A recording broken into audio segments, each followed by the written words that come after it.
My family walked out on my wedding. Hours later, my father returned with the police. I used to believe weddings were about love, white dresses, soft music, promises whispered under chandeliers and flowers. I was wrong. My wedding was about power, control, and punishment. And it became the day my family lost me forever. Chapter 1. The day I thought I'd won. The ballroom smelled like roses and fresh linen. Sunlight poured through the tall glass windows, turning everything golden. Guests were seated. Music played softly, and I stood behind the doors in my wedding dress, hands shaking, not from fear, but from happiness. I was finally free from my father's rules, free from my mother's silence, free from a family that measured love by obedience. Ethan held my hands and smiled. "You ready?" he whispered. I nodded. "I've waited my whole life for this." The doors opened. I stepped forward, and that's when I noticed something was wrong. My side of the aisle was empty, rows and rows of empty chairs. No parents, no siblings, no aunts, uncles, cousins, just nothing. A low murmur rippled through the room. I stopped walking. "Ethan," I whispered. "Where's my family?" He frowned. "They said they were coming." I scanned the room again, my heart pounding harder with every second. Then my phone vibrated. A message. "Dad, this wedding will not happen with our blessing. You chose him over your family. Live with it." My knees almost gave out. My mother didn't call. My brother didn't text. No explanation, no warning. They had planned this to humiliate me, to punish me, to remind me that in their world, love was conditional. I swallowed hard, lifted my chin, and did the unthinkable. I walked down the aisle anyway. Chapter 2. Saying I do without them. People stared. Some whispered. Some looked uncomfortable. Some looked proud. Ethan squeezed my hands as we stood at the altar. "I'm here," he said softly, "no matter what." When the officiant asked if anyone objected, silence filled the room. And then, something inside me snapped. I realized something important. My family wasn't my foundation. They were my cage. I said my vows with a steady voice. "I choose you, even if the world turns its back on me."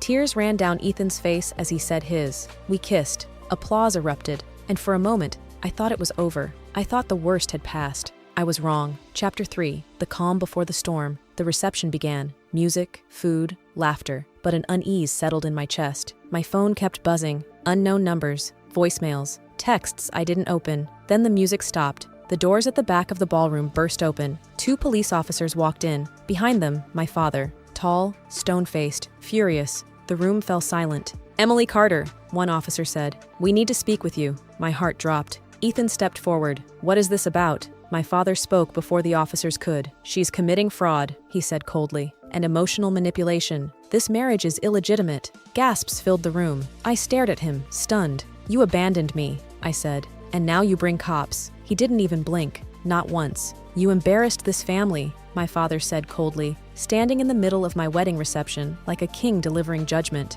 "Now I'm correcting it." The police officers standing beside him shifted uncomfortably, clearly sensing tension they didn't fully understand yet. The music had already stopped. Every guest in the ballroom was staring. Crystal chandeliers glowed overhead, while whispers spread across the room like wildfire. My wedding dress suddenly felt heavier. Ethan stepped closer beside me, protective, steady, the exact opposite of the man standing across from us. My father straightened his expensive suit jacket and looked at the officers with complete confidence. The confidence of someone who had spent his entire life being obeyed. "She stole money from the family trust," he announced loudly enough for nearby guests to hear. "She forged documents and transferred assets illegally." A murmur rolled through the ballroom. I watched people glance at me with confusion, curiosity, judgment. My father continued before anyone could react. "She's emotionally unstable. We've tried helping her for years." The performance was flawless. Calm voice, controlled posture, perfectly rehearsed concern. If I hadn't lived with him my entire life, I might have believed him too. One of the officers looked toward me carefully. "Ma'am,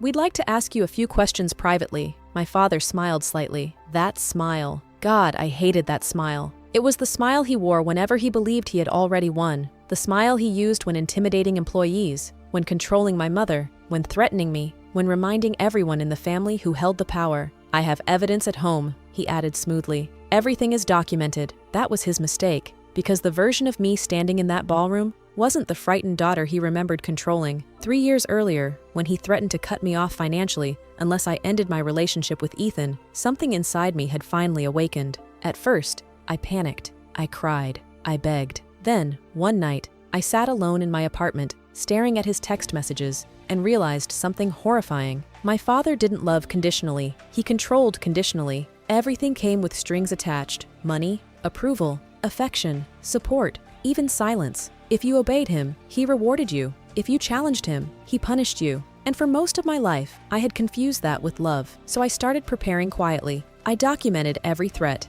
every email, every conversation, every financial record connected to the trust. I hired a lawyer without telling anyone, not because I wanted revenge, because deep down, I knew someday I would need protection. Standing there at my own wedding reception, watching my father attempt to destroy me publicly, I realized that day had arrived. The officer cleared his throat politely. "Ma'am?" I looked directly at him. "I would like my attorney present." The change in my father's expression was immediate, tiny, almost invisible, but I saw it. For the first time that evening, uncertainty flickered across his face. "You don't need a lawyer," he snapped quickly. I held his gaze. "Yes," I said calmly. "I do." The room fell silent again. Ethan squeezed my hand. My father laughed softly, trying to regain control. "This is ridiculous." No, what was ridiculous was a father trying to have his daughter investigated during her wedding reception because she dared to build a life outside his control. The officers stepped aside to make several calls. My father folded his arms confidently. He still believed this would end the way it always had, with me surrendering, apologizing, breaking. But something fundamental had changed inside me months earlier. I was no longer trying to earn his love, and once that happened, his power began dying. The ballroom buzzed with whispers. Guests pretended not to stare. My mother stood near the entrance, frozen in place. She looked terrified. Not for me, for appearances. That was always her priority. Maintaining peace, protecting reputation, avoiding conflict, even if it meant sacrificing me, especially if it meant sacrificing me. I remembered being 16 years old, standing in our kitchen, while my father screamed because I wanted to apply to colleges out of state. My mother stood nearby, silently washing dishes, while he called me selfish. Controlling people rarely operate alone. They survive because someone nearby keeps excusing them. A few minutes later, my lawyer joined by speakerphone. Her voice echoed clearly through the ballroom. Professional, calm, prepared. "Emily has full legal authority over the trust assets assigned to her." My father's face tightened. "The claims being made against her are entirely false." One of the officers asked about the financial accusations. My attorney responded immediately. "We possess extensive documentation proving ongoing attempts of financial coercion against my client." The room shifted. You could feel it happening, the energy changing. Guests who had looked suspicious moments earlier now looked confused, then uncomfortable, then concerned. My father interrupted angrily. "That's absurd." My attorney didn't even pause. "We also possess written threats sent by Mr. Holloway demanding compliance in exchange for financial access." Silence. Complete silence. The officer turned slowly toward my father. "Sir, is that true?" For the first time in my life, I watched my father hesitate, just for a second. But it was enough, because powerful people survive by appearing certain. The moment doubt appears, the illusion starts cracking. My attorney continued speaking, while years of buried truth finally surfaced in front of everyone. The trust wasn't solely controlled by my father. Legally, portions already belonged to me. The transfers were valid. The accusations were false. Every lie he told collapsed one by one beneath actual evidence. My father's face slowly lost color. Then came the sentence that changed everything. "Sir," the officer said carefully, "filing a false police report is a serious offense." The ballroom went dead quiet. No music, no whispers, nothing. I looked at my father, really looked at him, and for the first time in my entire life, he looked afraid. Not angry, not dominant. Afraid. The realization hit me harder than I expected. My father wasn't powerful because he was strong. He was powerful because everyone around him was scared to challenge him. The moment someone finally did, everything started collapsing. My mother stepped forward shakily. "Emily." Tears filled her eyes. I stared at her and felt absolutely nothing. No rage, no heartbreak, no desperation, just clarity. She had watched him hurt me for years, watched him threaten me, humiliate me, control me, and every single time, she chose silence. "You had your chance," I said quietly. Her face crumpled. But I couldn't comfort her anymore. That version of me no longer existed. The officers pulled my father aside for additional questioning. Guests stared openly now. Some looked embarrassed, others shocked. A few quietly slipped toward the exits. My father's carefully crafted image was cracking apart in real time. The successful executive, the respected businessman, the commanding patriarch, all of it suddenly looked different. Because once people see manipulation clearly, they can't unsee it. The officers eventually escorted him outside, not in handcuffs, something worse. Humiliation, public humiliation, and the man who spent his entire life protecting his image looked completely destroyed by it. The ballroom remained painfully quiet after he left. Then, slowly, unbelievably, the music started again. Soft at first, then louder. Conversations slowly returned. Ethan wrapped his arms around me, and suddenly, I started crying. Not from sadness, relief, pure relief, because the worst thing I feared my entire life had finally happened. My father publicly rejected me, and somehow I survived it. More than survived. I felt free. We left for our honeymoon 2 days later. No dramatic goodbye, no final family confrontation, no emotional speeches, just peace, real peace. For the first time in my life, I experienced silence that didn't feel threatening. Months passed, then one afternoon a letter arrived. Not an apology, a threat. My father demanded the immediate return of family-controlled assets, or he would pursue legal consequences. I actually laughed reading it, because he still didn't understand. I wasn't emotionally reacting anymore. I was strategically responding. My lawyer reviewed the letter carefully, then smiled. "He's panicking. What happens now?" I asked. She slid a thick folder across the table. "Now we finish it." The countersuit wasn't emotional. That part mattered. No screaming, no revenge speeches, no dramatic accusations, just evidence. Precise, organized, devastating, false police reporting, financial coercion, documented emotional abuse, threats, emails, recordings, signed documents, years of proof. When the case became public, everything changed quickly. Business partners started distancing themselves. Board members requested meetings. People who once admired my father suddenly avoided him because reputation is fragile. It survives only as long as people believe the performance. My father had built his entire identity around control and respect.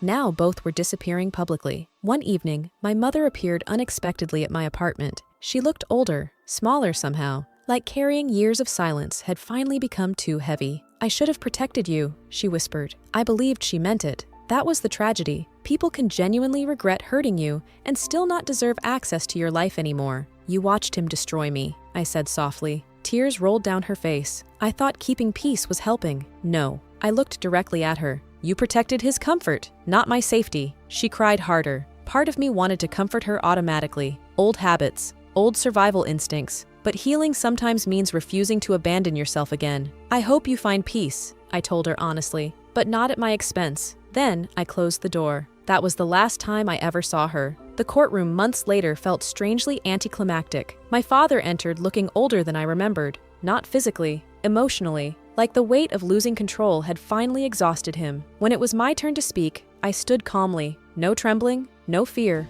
no need for approval. "I wasn't abandoned because I was wrong," I said clearly. "I was abandoned because I stopped obeying." My father stared at the table. He couldn't meet my eyes. The judge ruled quickly. False reporting confirmed. Damages awarded. Restraining order approved. Just like that, the man who once controlled every aspect of my life legally lost access to it forever. But the truth is, what hurt him most wasn't financial loss. It wasn't public embarrassment. It wasn't even the court ruling. It was irrelevance. I stopped fighting for his love, stopped chasing approval, stopped trying to fix things. I simply walked away. And men like my father don't know how to survive becoming unimportant. 5 years passed. Ethan and I built a beautiful life. Quiet mornings, honest love, peaceful evenings. A home filled with warmth instead of tension. No manipulation, no conditions, no fear. One afternoon, I saw my father's name mentioned in a news article. Former executive, legal issues, estranged family. I stared at the screen for several seconds, waiting to feel something.